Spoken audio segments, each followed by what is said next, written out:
cinta itu juga bisa dinikmati oleh istri. Nah, itulah yang akan kita bicarakan pada malam hari ini. Cintai aku seperti yang aku inginkan. Baik, kita akan mulai dengan gambar pertama, slide pertama. Silakan Pak Budi.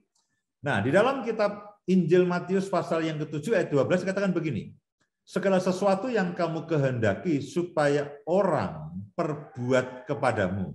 Supaya orang perbuat kepadamu, perbuatlah demikian juga kepada mereka.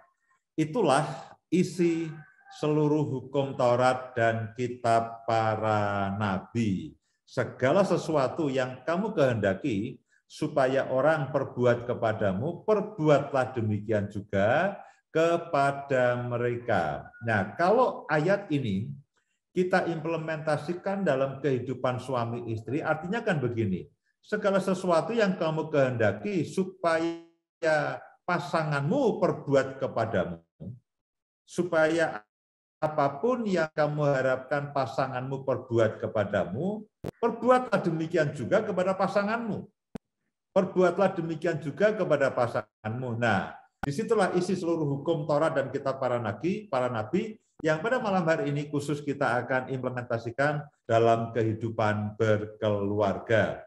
Namun apa pasal seringkali yang terjadi tidaklah seperti ini. Gambar yang kedua. Nah, inilah yang seringkali terjadi Bapak Ibu sekalian. Secara naluri, secara spontan, biasanya orang ingin mendapatkan apa yang dia ingini atau dia inginkan. Namun seringkali lupa memberikan yang orang lain inginkan. Tidak jarang dalam kehidupan suami istri, dalam perbincangan kita dengan suami istri, dengan kami dengan suami istri, acap kali kita mendengarkan komplain-komplain, ya suamiku tidak melakukan ini, istriku tidak melakukan ini. Jadi ketika kita sudah berkeluarga, itu entah bagaimana, naluri instingnya adalah lalu kita mengharapkan, ya kita mengharapkan supaya suami atau istri kita itu melakukan seperti yang kita inginkan. Dan kita lupa melakukan sesuatu seperti yang dia inginkan. Yang satu menginginkan, ya menginginkan supaya pasangannya melakukan seperti yang dia inginkan. Dia mau supaya pasangannya mengerti. Dia mau supaya pasangannya memahami. Dia mau supaya pasangannya memperlakukan dengan baik. Semua berfokus kepada diri sendiri. Sedangkan firman Tuhan tadi mengatakan, segala sesuatu yang kamu kehendaki, supaya orang berbuat kepadamu, perbuatlah demikian juga kepada mereka. Jadi sebetulnya tidak boleh kita hanya memikirkan apa yang pasangan kita harus lakukan kepada kita. Tapi kita juga harus memikirkan, iya ya, lalu sebetulnya pasangan kita menginginkan apa dari kita? Menginginkan apa dari kita? Karena itulah malam hari ini, Rahasia Berkeluarga, saya beri tema Cintai Aku seperti yang aku inginkan. Ya, seperti yang aku inginkan. Nah, itulah yang akan kita bahas pada malam hari ini. Salah satu masalah serius dalam pasangan suami istri adalah karena mereka tidak mendapatkan ungkapan cinta seperti yang mereka harapkan. Bapak, Ibu, dan saudara sekalian, pada akhirnya kan bahwa cinta itu ya tidak hanya di bibir saja.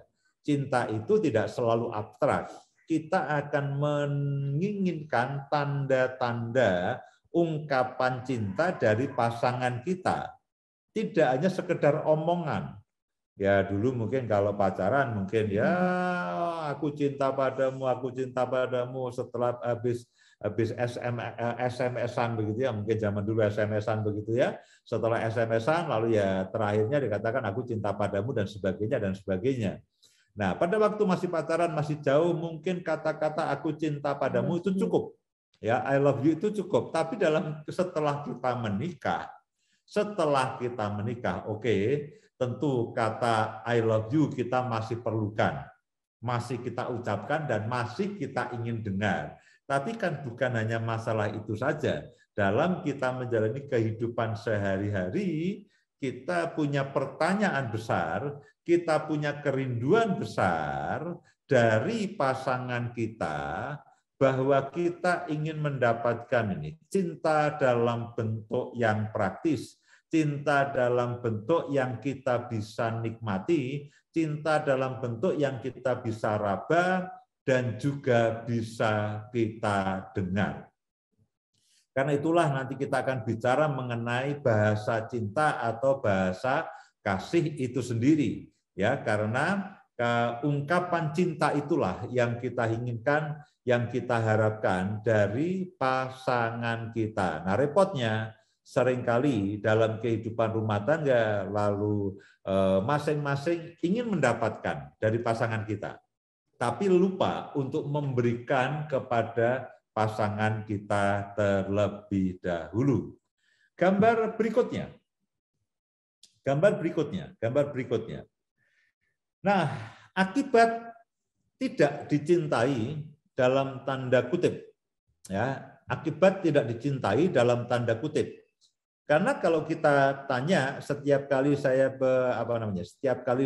bertemu dengan entah konseling, bicara dengan pasangan suami istri, selalu mereka mengatakan, saya mencintai, Pak. Saya mencintai. Tapi acap kali yang diberikan suami itu tidak seperti yang dibayangkan istri. Dan sebaliknya, yang diberikan istri tidak seperti yang diharapkan suami. Ya, istri ingin mendapatkan ungkapan cinta lewat kata-kata, katakanlah. Ya, lewat kata-kata. Dia ingin supaya suami itu terus mengatakan aku cinta padamu pagi, siang, malam. Itu dia ingin mendengar ungkapan aku cinta padamu. Suami mengatakan, ya yang penting setiap awal bulan aku beri uang kepada kamu, itulah tanda cintaku kepadamu.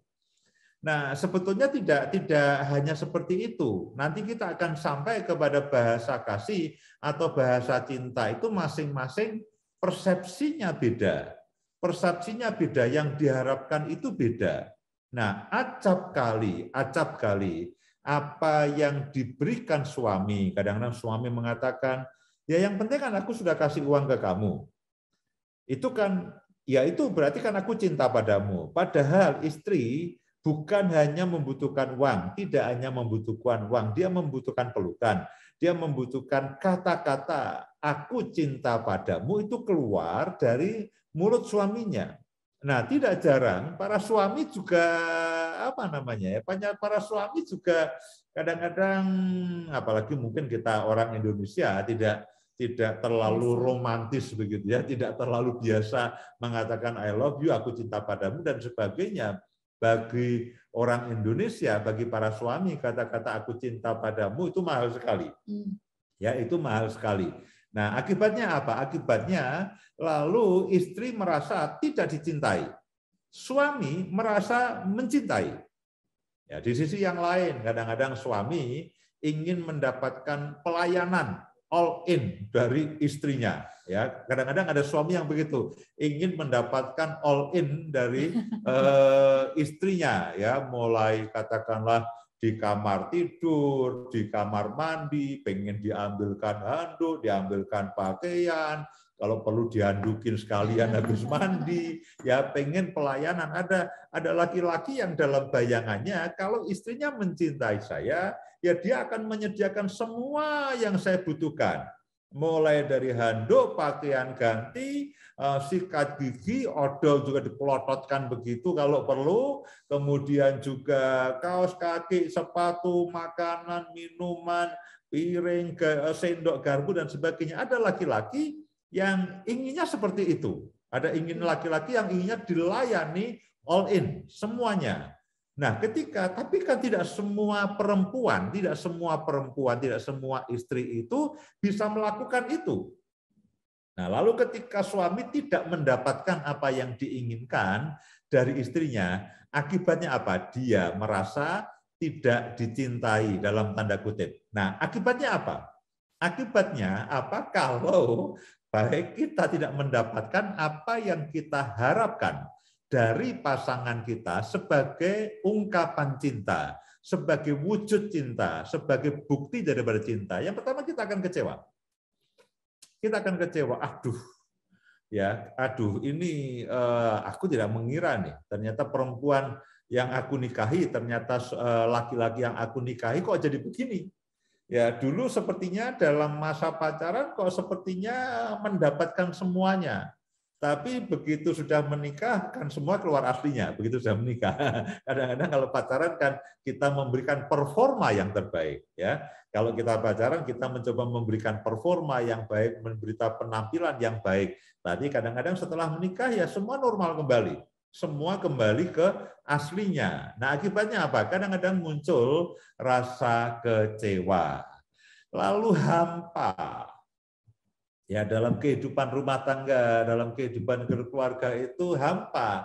Aduh, udah nggak ada gimana ya? Tidak ada ungkapan saling mencintai di dalam rumah tangga. Nah, itu lalu menjadi hampa. Nah, yang repot adalah lalu berasumsi, menduga, bahkan curiga. Jangan-jangan pasanganku tidak lagi mencintai aku. Nah, itu yang repot. Itu yang repot. Lalu kita berasumsi pasangan kita berasumsi, kita menduga, kita mengira, kita curiga. Jangan-jangan pasanganku tidak lagi mencintai aku. Karena apa? Karena dia tidak mendapatkan ungkapan cinta. Nah, yang repot lagi adalah tidak jarang, ya. Lalu akibat dari merasa tidak dicintai, akan merembet ke masalah-masalah yang lainnya, bahkan tidak jarang menjadi perpisahan atau perceraian. Akibat dari tidak dicintai itu menjadi sumber daripada konflik itu sendiri. Nah, Bapak Ibu sekalian, saya berharap lalu bagaimana solusinya? Ya, karena kalau kita tidak memahami bahwa setiap orang itu punya ungkapan cinta yang berbeda satu dengan yang lain, nah nanti akan ada muncul kesalahpahaman.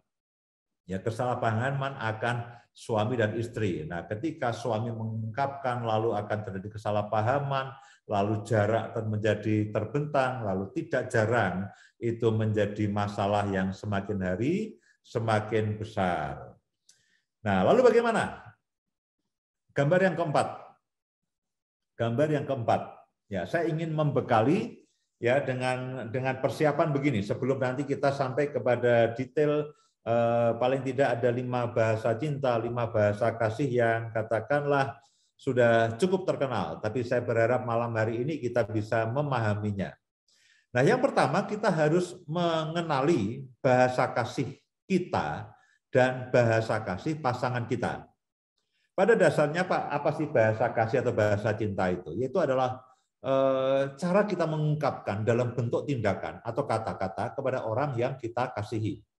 Ya, nanti kita akan tahu ada yang dengan pelukan, dengan fisik, dengan sentuhan fisik, ada yang kata-kata dan sebagainya, ada yang dengan barang, ada yang dengan lain dan sebagainya.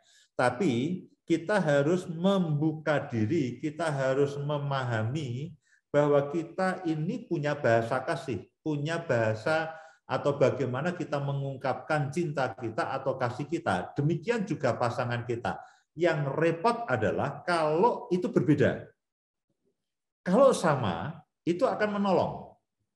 Ya, misalkan begini, lalu sama-sama katakanlah bahasa cintanya atau bahasa kasihnya sama-sama suka lewat sentuhan fisik. Ya, sentuhan fisik, lalu dua-duanya kebetulan suka sentuhan fisik, lalu berpelukan terus kayak Teletubbies. Ya, berciuman terus di mana-mana, di bis, di pesawat, semuanya dan sebagainya. Kebetulan kalau itunya sama. Ya, sama-sama mereka lewat ungkapan atau kata-kata. Ya, yang satu mengatakan aku cinta padamu, aku juga cinta padamu, aku cinta padamu, aku cinta padamu. Sehari bisa puluhan kali. Kalau sama seperti itu. Nah, yang repot adalah kalau ungkapan kasih atau bahasa kasih suami dan istri itu berbeda. Nah, ketika berbeda, ya menjadi masalah kalau kita tidak memahami. Karena itulah malam hari ini mari kita segarkan kembali, kita refresh kembali, mari kita pahami, kenalilah bahasa kasih kita, saya, dan bahasa kasih pasangan kita. Saya berharap nanti kita akan coba uraikan, masing-masing kita mulai membuka diri kita. Jangan ngotot ya, Pak, saya maunya begini, nggak bisa. Ya, cinta kasih itu berkorban. Ya, cinta kasih itu juga memberi. Kalau kita mengasihi istri kita, kita mengasihi suami kita, berilah apa yang dia mau. Berilah yang dia inginkan. Tidak ada yang lebih menyenangkan ketika seseorang itu menerima yang memang dia inginkan. Kalau dia menginginkan kata-kata, saudara perlu memberikan kata-kata. Kalau dia ingin dipeluk, peluklah. Kalau dia ingin hadiah, berilah hadiah. Lalu yang kedua adalah mulailah untuk saling mengupayakan memenuhi. Saling mengupayakan memenuhi kebutuhan bahasa kasih atau bahasa cinta, ungkapan kasih, ungkapan cinta pasangan kita. Mulai untuk saling mengupayakan, mulai untuk saling belajar memenuhi kebutuhan bahasa kasih pasangan kita masing-masing. Niscaya pasangan kita akan selalu berbunga-bunga. Pasangan kita akan tersenyum seperti sebelah saya ini. Lihat nih, sejak tadi tersenyum terus ya, karena ya dia mendapatkan apa yang dia inginkan. Ya, niscaya pasangan kita akan selalu berbunga-bunga. Hilangkan ego. Ya, Pak, saya bisanya begini, saya maunya begini. Saudaraku, kalau kita dalam kehidupan suami istri lalu kita mempertahankan ego, kita menjadi egois, kita katakan, Pak, saya maunya begini, saya bisanya begini, ya tidak selesai, saudaraku. Ya tidak selesai. Ya harus dimulai dari dia, Pak. Dimulai dari dia. Nah, setiap kali saya bicara mengenai suami istri, kalau ada yang bertanya, Pak, dimulai dari siapa? Pemulihan ini dimulai dari siapa? Perbaikan ini dimulai dari siapa? Saya selalu katakan dimulai dari saya, bukan kita. Kalau kita kan saya dengan Bu Indah, betul ya? Kalau kita kan saya dengan Bu Indah, kita berdua. Nah, kalau biasanya kita akan saling menunggu. Kita, ayo barengan ya, kamu duluan, kamu duluan, kamu duluan. Nah, makanya saya katakan selalu dalam konteks pemulihan keluarga, dalam konteks perbaikan, dalam konteks supaya kita membenahi kembali ke keluarga kita, itu selalu dimulai dari saya. Dan saya percaya seperti kebenaran dalam firman Tuhan, kalau kita memberi, beri maka kamu akan diberi. Kalau kita menabur, kita akan menuai. Itu hukum umum yang Tuhan sudah tetapkan di muka bumi ini. Siapa yang memberi, dia akan menerima. Siapa yang menabur, dia akan menuai. Nah, Pak, saya maunya menerima terus. Wah, tidak bisa, saudaraku. Saudara tidak bisa menerima terus. Pak, saya maunya saya harus diberi terus. Ya, tidak bisa. Saudara harus mulai. Saya akan mulai, Pak. Saya akan mulai. Pasti kalau kita komitmen mulai, pasti nanti pasangan kita juga akan berubah. Karena itulah hilangkan ego dan mulai belajar memberikan apa yang pasangan kita itu memang inginkan atau memang rindukan. Nah, 5 bahasa kasih atau 5 bahasa cinta. Gambar berikutnya. Ya, 5 bahasa kasih atau 5 bahasa cinta ini adalah bagaimana ya kasih masing-masing orang itu punya cara untuk mengungkapkan kasihnya, mengungkapkan cintanya. Dan paling tidak ada 5 cara orang mengungkapkan kasih dan cara orang mengharapkan. Ya, dia mengungkapkan, dia mengharapkan. Nah, biasanya apa yang dia inginkan itu juga yang dia apa yang dia bisa berlakukan itu juga yang dia inginkan. Nah, karena itulah mari kita akan coba pelajari poin demi poin. Saya berharap saya mulai akan sampaikan dengan cara yang paling sederhana supaya Bapak Ibu, oh ternyata bahasa kasihku itu ini. Oh ternyata bahasa kasih suamiku itu seperti ini, atau bahasa kasih istriku. Nah, kalau perlu nanti saudara kan akan di-share bahan ini. Kalau ada suami atau istri yang hanya ikut satu, coba kita diskusikan. Sebetulnya kamu bahasa kasihmu apa sih? Ya, aku uang aja. Nah, itu nanti ada uang, ada sih, uang ada ya, termasuk barang ya. Ya, saudara bisa tanyakan, diskusikan dengan suamimu supaya apa? Kita tahu akan bahasa kasih pasangan kita masing-masing. Gambar berikutnya. Yang pertama, bahasa kasih pertama adalah sentuhan fisik. Ya, sentuhan fisik. Orang yang memiliki bahasa cinta ini mengungkapkan cinta itu melalui sentuhan fisik. Ya, dengan perpelukan, dengan bergandengan tangan, kalau suami istri ya sukanya ciuman dan sebagainya. Nah, kan tidak ada masalah ya dengan suami istri, ya mungkin suka berhubungan suami dan sebagainya. Nah, itu kan sah-sah saja, tapi intinya adalah dia suka berpelukan ya, di mana-mana pergi ke mall, tangannya menggandeng suami gandeng istri. Nah, itu refleksnya seperti itu. Ya tidak salah. Wong memang itu naluri dasarnya seperti itu, DNA-nya seperti itu. Kadang-kadang susah diganti. Kita perlu belajar, ya kita perlu belajar memenuhi apa yang diinginkan oleh pasangan kita. Ya sudah, kalau memang pasangan kita inginnya sentuhan fisik, saudara harus lebih sering berpelukan, berpegangan tangan, ya artinya mandi harus lebih bersih supaya tidak bau ya, mandi harus lebih bersih, pakaian lebih bersih, kalau perlu ada sedikit parfum dan sebagainya, sehingga tidak menghalangi dalam berpelukan. Ya berpelukan, berpegangan tangan, bahkan tidur pun berpelukan dan sebagainya, rangkulan dan sebagainya, itu sah-sah saja dalam kehidupan berkeluarga. Nah, orang-orang di sini dengan tipe seperti ini suka berada di dekat orang-orang yang mereka cintai.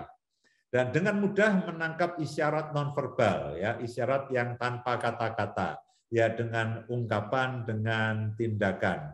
Nah, yang pertama adalah sentuhan fisik. Ini merupakan jenis bahasa kasih yang pertama. Yang kedua, berikutnya, gambar yang ketujuh.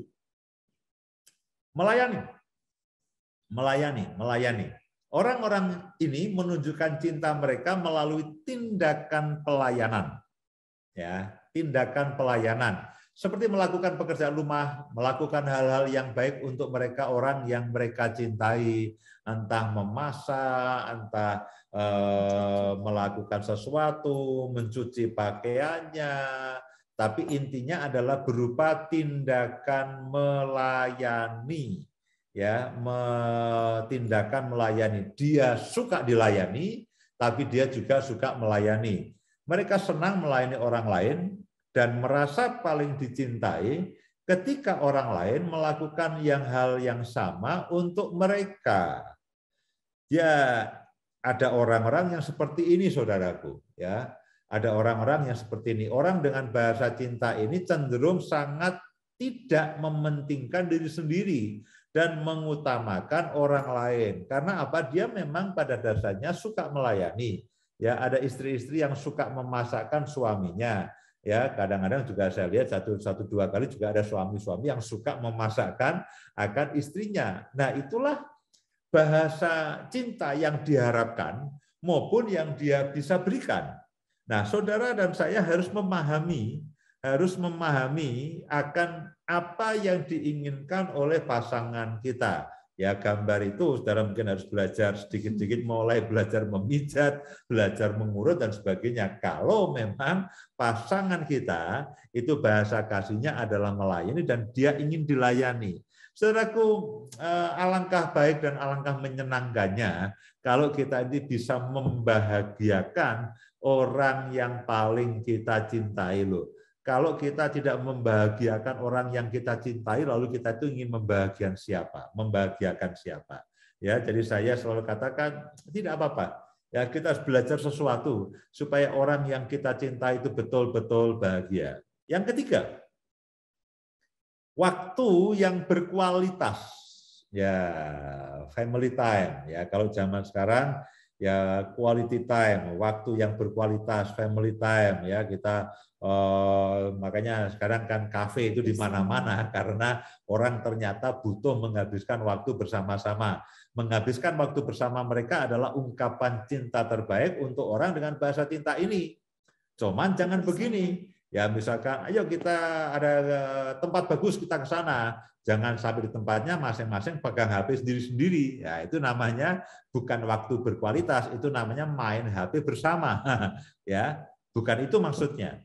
Nah, orang-orang ini memprioritaskan waktu yang mereka miliki untuk orang yang mereka cintai dan memastikan bahwa mereka juga memberikan perhatian yang cukup. Ada orang-orang itu yang ingin bersama berdua, menghabiskan waktu berdua. Nah, kalau pasangan saudara itu orang yang seperti ini, saudara harus mengerahkan konsentrasi. Jangan diajak, yuk kita family time. Nah, lalu karena yang satu mungkin bukan waktu yang menjadi ungkapan cintanya, ketika diajak pasangannya menghabiskan waktu bersama, lalu yang dipegang HP. Diajak ngobrol, lihat HP. Diajak ngobrol, lihat IG. Diajak ngobrol, diajak menghabiskan waktu bersama, lihat media sosial. Alih-alih menikmati waktu bersama, ujungnya ribut bersama. Dan itu bukan ungkapan cinta. Jadi hati-hati dengan HP saudara. Jangan jadikan HP sebagai orang ketiga. Ya, seringkali saya mendengar begitu banyak pasangan-pasangan yang punya orang ketiga itu HP. Ya, sehingga waktu kita terkuras di HP dan akibatnya apa? Kita tidak bisa memberikan apa yang pasangan kita inginkan. Melakukan sesuatu bersama, ya, memasak bersama, berbelanja bersama, berlibur bersama, ya berkebun bersama. Kadang-kadang kami menghabiskan waktu bersama di kebun kami yang kecil, ya melihat tanaman bersama, lalu merawat tanaman bersama, ya melakukan perjalanan adalah cara yang bagus untuk menunjukkan kepada mereka bahwa Anda mencintai mereka. Ya, kebetulan kami punya kesenangan menghabiskan waktu bersama, jadi kadang-kadang kami melakukan perjalanan darat 5-10 jam bersama dan itu merupakan waktu yang menyenangkan. Yang keempat, nah ini yang keempat, gambar berikutnya, gambar yang ke-9, menerima hadiah, pemberian barang. Berikutnya, nomor 9. Nah, bahasa cintanya adalah pemberian, menerima hadiah atau memberi hadiah atau berupa barang. Tidak harus sesuatu yang mewah. Ya, tetapi orang dengan bahasa cinta ini suka menerima tetapi juga memberi. Suka menerima tetapi juga memberi. Nah, kita harus memahami ya jangan Pak, ya enggak bisa. Karena memang DNA dan nalurinya seperti ini. Nah, kita masing-masing harus mulai mencermati apa yang diinginkan pasangan mereka. Ya, pasangan kita. Mereka merasa paling dicintai ketika orang mengingat peristiwa penting atau mengejutkan mereka dengan tanda-tanda penghargaan, tanda-tanda hadiah dan sebagainya. Nah, ada orang-orang yang suka memberi dan biasanya mereka juga suka menerima. Kemudian satu lagi, ya sebelum nanti Bu Indah juga akan sampaikan bagiannya, satu lagi, kata-kata pujian. Gambar yang ke-10. Kata-kata pujian, ya komunikasi yang positif.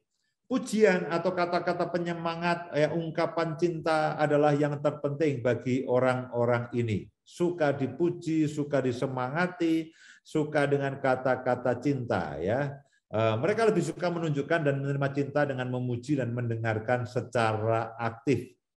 Kata-kata lisan atau tertulis adalah cara terbaik untuk menunjukkan cinta Anda kepada mereka yang pasti akan sangat mereka hargai. Nah, jadi paling tidak ada 5 bahasa cinta, 5 ungkapan cinta, 5 bahasa kasih mengenai fisik, sentuhan fisik, melayani dengan perbuatan, waktu yang berkualitas, kemudian menerima hadiah atau berupa barang, dan kata-kata pujian atau kata-kata komunikasi yang positif. Nah, saya rasa dengan penjelasan singkat ini, saudara juga bisa menebak sebetulnya. Saudara bisa menebak saya itu apa. Lalu saudara mungkin juga bisa mulai menebak pasangan saudara itu bahasa cintanya apa, yang dia harapkan apa, yang dia bisa berikan apa. Kalau saudara kesulitan menebak, kalau perlu tanyakan, tunjukkan akan slide ini. Nah, kamu yang mana nih? Ya, aku kok jadi bingung kamu yang mana. Ya, kadang-kadang ada orang yang 2, ya, ada yang 3, ya, ada yang misalkan waktu yang berkualitas, tapi juga suka berkomunikasi, suka main dan sebagainya. Setiap orang tidak hanya satu, kadang-kadang ada yang dominan mana, lalu ada yang 2 dan 3 dan sebagainya. Nah, Filipi pasal yang kedua, ayat yang kedua, bagian yang terakhir sebelum saya sampaikan, saya berikan waktu kepada Bu Ida. Nah, perhatikan akan ayat ini, saudaraku. Karena itu sempurnakanlah sukacitaku dengan ini. Hendaklah kamu sehati sepikir, dalam satu kasih, satu jiwa, satu tujuan. Meskipun ayat ini ditujukan kepada jemaat. Nah, saudara kan juga jemaat. Nah, perhatikan kata-kata berikutnya. Dengan tidak mencari kepentingan sendiri. Jangan hanya mengharapkan ungkapan cinta dari pasangan kita atau pujian yang sia-sia. Sebaliknya, hendaklah dengan rendah hati yang seorang menganggap yang lain lebih utama daripada dirinya sendiri. Dan janganlah tiap-tiap orang hanya memperhatikan kepentingannya sendiri. Saya ulangi, janganlah tiap-tiap orang hanya memperhatikan kepentingannya sendiri, tapi kepentingan orang lain juga, saudaraku. Nah, dari ayat ini kita tahu, kita juga harus mulai memikirkan bahasa cinta, ungkapan cinta, bahasa kasih dari pasangan kita. Lalu kita coba pikirkan, kita upayakan, memang perlu upaya, perlu pengorbanan, perlu aktivitas tertentu supaya kita bisa memberikan ungkapan cinta yang diharapkan oleh pasangan kita. Ya, bagian yang terakhir, lalu setelah ini silakan Bu Indah. Cobalah memahami bahasa kasih masing-masing. Komunikasikanlah dengan baik-baik, hilangkan ego dan mulailah memenuhi bahasa kasih pasangan. Silakan Bu Ida. Terima kasih. Sebelum saya sharing lebih lanjut tentang apa yang ingin saya bagikan, saya mau menjawab pertanyaan dari Ibu Uli Lubis ya, yang di GKKD dari GKKD Bogor. Nah, apakah setiap orang hanya punya satu bahasa kasih atau bisa semua? Sesungguhnya setiap kita itu punya 5-5-nya mestinya ya, tapi hanya ada 1 atau 2 yang dominan atau 3 yang dominan. Nah, di sini saya mau sharing nih tentang bahasa kasih, apa yang saya mau cerita tentang apa yang kami alami. Jadi bisa kita punya semuanya, pastilah kita menjadi orang yang memiliki bahasa kasihnya, suka dipuji, walaupun yang dominan mungkin melayani, tapi tetap kan orang itu suka dipuji, itu normal gitu ya. Orang itu dominannya misalnya waktu bersama, tapi juga butuh puji-pujian, butuh penghargaan, butuh sentuhan fisik, itu pasti semua ada ya. Tapi biasanya hanya 1 atau 2 atau 3 yang dominan di dalam setiap orang. Nah, kita mau berbicara tentang yang dominan ini terutama. Nah, karena yang dominan ini yang seringkali menyebabkan kadang-kadang salah pengertian kalau kita tidak memahami bahasa kasih dari pasangan kita yang dominan gitu ya. Karena yang dominan itu yang sering muncul dan itu sering membuat konflik-konflik terjadi. Saya mau sharing tentang diri kami sendiri ya. Dari 5 bahasa kasih ini sebetulnya saya memiliki yang dominan tuh 3. Pak Yus kalau ini 2. Dulu sebelum kami menikah, saya juga sudah mengerti tentang pelajaran bahasa kasih ini. Cuman setelah berjalannya waktu, kami menjadi gini, lupa dan juga berjalan seperti apa adanya saja tanpa mengingat tentang kepentingan mengasihi seperti yang pasangan kita inginkan, mengingat memenuhi kebutuhan, mencintai seperti apa yang pasangan kita inginkan. Nah, saya memiliki bahasa kasih saya itu 3 ya, yang dominan. Yang pertama adalah betul nggak ya Pak?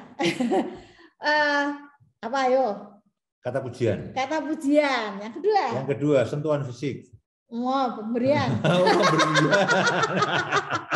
Pemberian. Yang ketiga. Sukanya berpelukan gitu. Yang ketiga sentuhan fisik ya.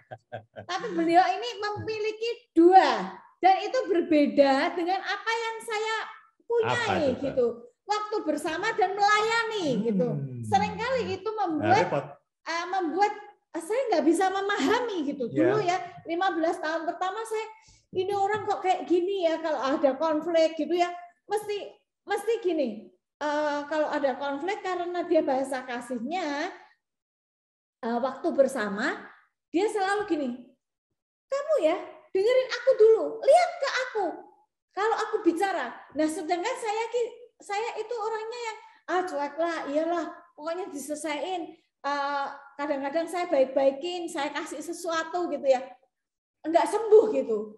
Tapi setelah saya berjalannya waktu, saya memahami, beliau juga memahami bahasa kasih kami masing-masing. Jadi kami bisa memenuhi ketika segala sesuatu terjadi. Dulu ketika kami pacaran beliau itu kalau saya lagi ngambek gitu, dia selalu memberikan saya sesuatu. Ingat nggak apa? Permen. Es krim tip top. Ya, nah, selalu diberikan es krim tip top. Sekarang udah enggak. Setelah menikah, enggak pernah lagi dibelikan. Alasannya gini, sudah tutup tokonya. Tokonya memang ya, perlu diet. Jadi enggak lagi membelikannya gitu ya. Tidak lagi memberikannya. Nah, itu membuat konflik buat saya. Sedangkan saya mau berbicara ini kalau tadi Pak Yus sudah membeberkan ya apakah itu bahasa kasih itu ya. Nah, saya mau berbicara tentang bagaimana mengekspresikan dan bagaimana jika terjadi konflik dengan orang-orang yang memiliki bahasa kasih 5 itu. Misalnya saya mulai dari kata-kata pujian ya. Orang yang memiliki bahasa kasih kata-kata pujian, bagaimana kita mengekspresikan? Kalau pasangan kita sukanya kata-kata pujian, nih seperti saya nih, bagaimana kita Pak Yus harus mengekspresikannya kepada saya? Saya tuh suka kalau dia cerita kepada orang lain, misalnya kepada saudaranya atau saudara saya sendiri gitu, tentang yang baik-baik tentang saya. Nah itu senang gitu ya. Pasti kalau orang yang punya ekspresinya bahasa kasihnya kata-kata pujian itu akan menyukakan gitu ya. Terus kalau dulu waktu pacaran saya tahu dia nggak bahasa kasihnya kata-kata pujian gitu. Pokoknya samburadul aja. Sedangkan dia tahu kan kalau bahasa kasih saya tuh dulu waktu pacaran, tapi 15 tahun pernikahan nggak tahu kenapa bisa lupa gitu ya tentang bahasa kasih yang saya harapkan gitu. Jadi kalau dulu ketika pacaran dia suka I love you gitu, walaupun dia tidak menulis tapi cari dari Bobo itu ada stiker Bobo itu tulisan I love you kawanku dikirim ke saya saudara. Dulu kan masih pos ya. Saya senang sekali terima walaupun bukan tulisannya. Tapi itu hanya stiker dari majalah Bobo. Bukan Bobo. Bobo. Intisari. Ya, Intisari. Masa Bobo I love you. Intisari. Ya, Intisari. Saudara, itu. Jadi kalau orang pasangan kita punya bahasa kasih tentang kata-kata pujian, kata-kata penegasan, dia suka gitu, dipuji, dia suka dinyatakan akan cintanya. Nah, ketika ada konflik dengan orang yang memiliki bahasa kasih kalau pasangan kita memiliki bahasa kasih kata-kata pujian, kalau ada konflik bagaimana kita mesti menyelesaikannya, kita mesti tahu gitu. Jangan diselesaikan dengan caranya sendiri, akan konfliknya tambah besar ya. Kalau ada konflik dengan orang yang seperti itu, katakan hal-hal yang membangun rasa aman dan mulai minta maaf secara tulus. Nah, seringkali kalau bahasa kasihnya kata-kata pujian, kata-kata penegasan, kalau ada konflik, orangnya diem aja, pasangannya diem aja, tambah gondok saudara, tambah jengkel gitu, gondok itu ya, mangkel di dalam hati gitu ya. Kita mesti katakan, aku minta maaf ya Ma, aku minta maaf ya Pak. Tapi ya dengan tulus, kalau nggak tulus, pasti pasangan kita akan ngerti ya. Dan memberikan kata-kata yang membangun rasa aman dari pasangan kita. Itu yang pertama. Kalau orang yang memiliki bahasa kasihnya kata-kata pujian. Hal yang kedua, kalau orang memiliki bahasa kasihnya melayani. Nah, saudara, pasangan saya ini suka melayani gitu. Jadi bahasa kasihnya melayani. Bagaimana mengekspresikannya? Nah, beliau ini suka gitu menolong gitu ya. Kalau saya pas kemarin, saya kebetulan bahasa kasih saya sebetulnya tidak melayani gitu. Beliau itu saya pas nggak punya pembantu ART di rumah, dia itu apa? Mencuci pakaian gitu. Mencuci pakaian, masukin memang pakai apa? Mesin cuci. Saya risih gitu, ditolong seperti itu. Itu kan kerjaanku, kamu nggak perlu gitu. Itu membuat saya jengkel sebetulnya. Tersinggung tepatnya ya. Nah, itu, tapi itu ekspresi dia. Karena dia bahasa kasihnya melayani, dia membantu saya mencuci, kemudian mau memanjakan pasangan, menawarkan bantuan buat pasangan. Nah, itu biasanya orang yang suka melayani, itu yang dilakukan. Demikian juga itu yang diharapkan sebetulnya dari pasangannya gitu. Nah, kita mesti tahu nih, ngerti, belajar ya. Nah, kalau konflik terjadi apa gitu yang harus kita lakukan? Membuat perubahan sikap atau perlakuan seperti yang diminta pada saat konflik. Nah, seringkali ketika kami ini ya, kami beberapa kali menerima kami kan ada harmoni keluarga ya, ada mengampu harmoni keluarga. Seringkali ada pertanyaan seperti ini. Pak, Bu, bagaimana caranya? Pasangan saya ini kalau sudah pulang kerja tidak mau membantu, padahal saya sudah capek seharian di rumah, ibu-ibu biasanya. Saya sudah capek seharian di rumah mengerjakan, mengasuh anak, kemudian memasak segala macam.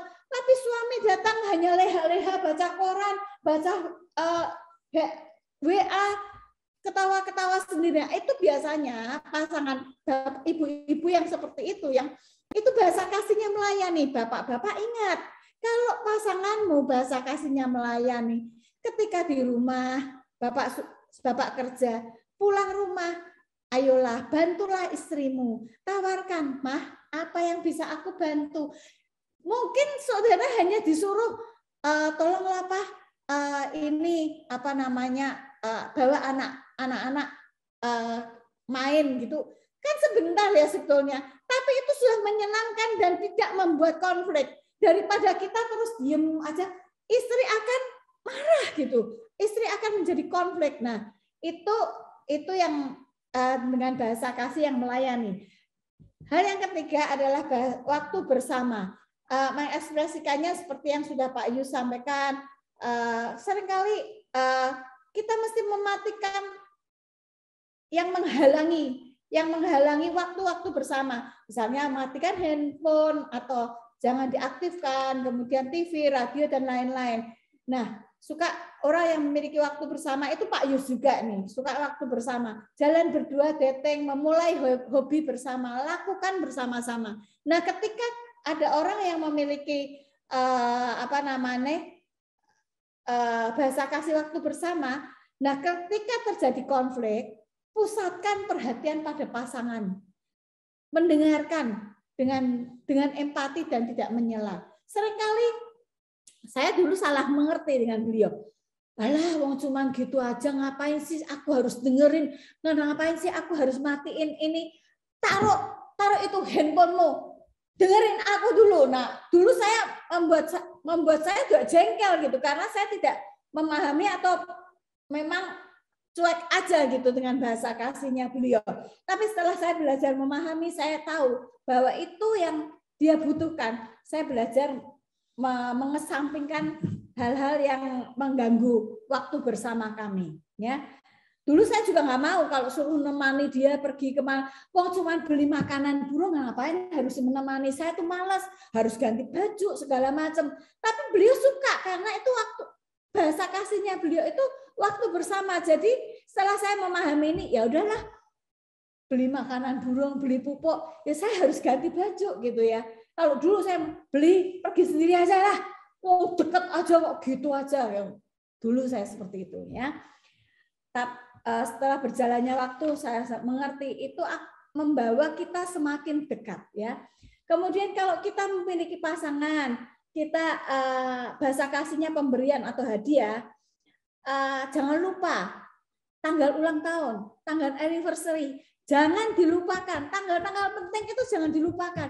Karena orang yang memiliki bahasa kasih pemberian itu dia mengharapkan sesuatu, surprise ketika ulang tahun, surprise ketika anniversary, mungkin bunga, mungkin nggak perlu yang mahal-mahal, mungkin nggak perlu yang bagaimana, tapi sesuatu yang diberikan perhatian itu sangat disukai. Nah, ketika terjadi konflik dengan orang yang bahasa kasihnya itu pemberian, berikan sesuatu yang kecil, mungkin apa aja, mungkin bunga, mungkin berlian. Oh yang kecil betul, berlian Pak. Ingat ya, kalau pas aku ngamuk beri berlian. Jangan ngamuk. Jangan ngamuk. Jadi sesuatu yang apa mungkin makanan kesukaannya gitu ya. Sebagai tanda permintaan maaf itu akan menyukakan dia dan langsung hatinya ces gitu ya. Biasanya orang yang bahasa kasihnya pemberian seperti itu dan pasti tidak akan pernah dilupakan pemberian kita ya. Kemudian kalau bahasa kasihnya sentuhan fisik, nah kita mesti seperti Pak Yusuf bilang pelukan, cinta, ciuman, pegangan tangan, elus-elus. Kadang mungkin bukan hal-hal yang mengarah pada seksual, tapi belayan, ketika kita jalan digandeng, itu sesuatu yang menyenangkan buat orang yang bahasa kasihnya sentuhan fisik. Nah, kalau ketika terjadi konflik, apa yang harus dilakukan dengan orang-orang yang memiliki bahasa kasihnya sentuhan fisik? Peluk aja. Kalau sudah dipeluk rasanya tuh ayem. Nah, kalau beliau itu dulu, kalau saya lagi marah gitu, enggak ada 3, 1, 2, 3, ingat nggak dulu? 1, 2, 3, pasti senyum karena dia memeluk saya. Langsung saya senyum karena salah satu bahasa kasih sayang dominan adalah sentuhan fisik. Jadi dia selalu berpelukan tanpa dipeluk aja udah, kadang-kadang tanpa mengucapkan segala sesuatu gitu sudah senang gitu. Pelukan yang hangat di tempat tidur. Seringkali kalau saya bangun pagi terus ngeliler gitu, saya ngomong hehehe, keloni gitu, peluk gitu ya. Karena itu bahasa kasih saya gitu ya. Jadi lakukan. Kalau dulu beliau nggak mau, aduh nggak bisa tidur aku kalau suruh meluk kamu, tanganku kemeng, apalah gitu. Saya jengkel gitu. Punya suami kok kalau nggak seperti punya suami gitu. Nah, jadi kita mesti belajar malam hari ini bagaimana mencintai pasangan kita dengan cara yang pasangan kita inginkan, dengan bahasa kasih pasangan kita. Karena itu yang akan membuat pasangan kita semakin hari semakin mencintai kita, dan bagus kalau satu dengan yang lain saling memahami bahasa kasih pasangan kita masing-masing. Oke, itu saja.